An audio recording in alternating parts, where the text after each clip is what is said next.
நான் இந்த மண்ணில கால் எடுத்து வச்ச உடனே ஒரே ஒருத்தரை பத்தி தான் மனசுக்குள்ள ஓடிக்கிட்டே இருந்தது. அவர் யாருன்னு உங்களுக்கும் தெரிஞ்சிருக்கும். சினிமானாலும் சரி, அரசியல்னாலும் சரி, நமக்கு ரொம்ப ரொம்ப பிடிச்சது புரட்சி தலைவர் எம்ஜிஆர் அவர்கள் தான். அவரோட பழகிறதுக்கு எனக்கு வாய்ப்பு கிடைக்கல.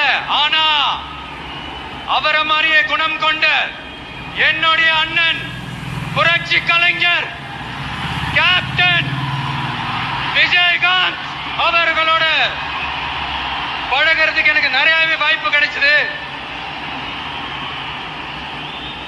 அவரும் இந்த மதுரை மண்ணை சேர்ந்தவர் தானே, அவரை மறக்க முடியுமா?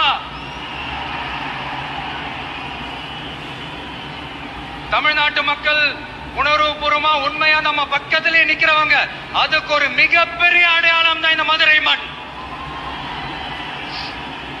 நம்ம தமிழக வெற்றி கழகம் கையில் எடுத்திருக்கிற அரசியலும் அப்படித்தான்.